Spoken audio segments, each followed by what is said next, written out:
Welcome back to Daniel Rambles. Now, not to brag, but I actually know somebody who has an IUL, and they put money in that, and they've more than doubled the amount of money that their account was worth in 3 years that they've had their money in that account. Now, a lot of people always talk about investment plans and retirement plans, and a lot of these are oftentimes based on the underlying market, the stock market, NASDAQ, and all that fun stuff. The only problem with most of these plans is they're not heavily situated into bonds, which can be bad because when the market pulls back, you're not betting with the insurance companies.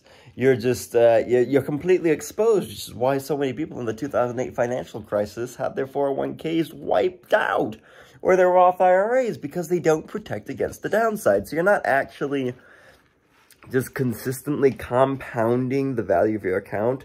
No, you're not. You're not just doing the compounding because your account will drop in value with the market. And then it has to build up again, then it'll drop, they'll build up again. So over time, historically, the market has, been on an upward trend for the last, 60 years, 40 years? I don't even know anymore, with an average rate of return of 16% over the last 10 years, I believe it was, on, indexes, which is why, you might want to do an all-market index. But if you can do a global index, man, you'll be in a good place. Either way, knowing somebody, the fun thing about an IUL and individualized, what's the I stand for?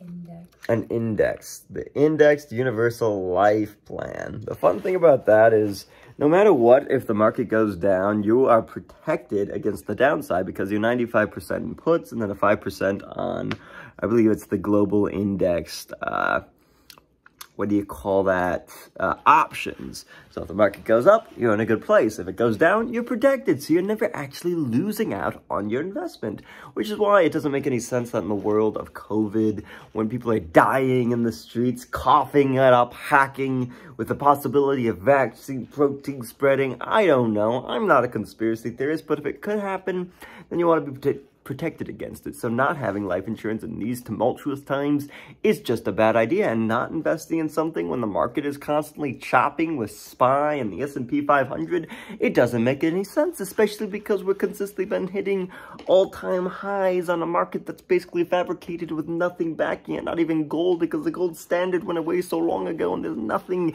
to hinder all these inflations. And plus on top of all that, we're quickly approaching December, which is when they've pushed the debt ceiling, but Mitch McConnell's saying that they're not going to vote to extend the debt ceiling again, which has been the tradition of the American people for so long, which is the only thing that's preventing us from going into the greatest recession of the American history. So why wouldn't you want to protect yourself against that? It doesn't make any sense.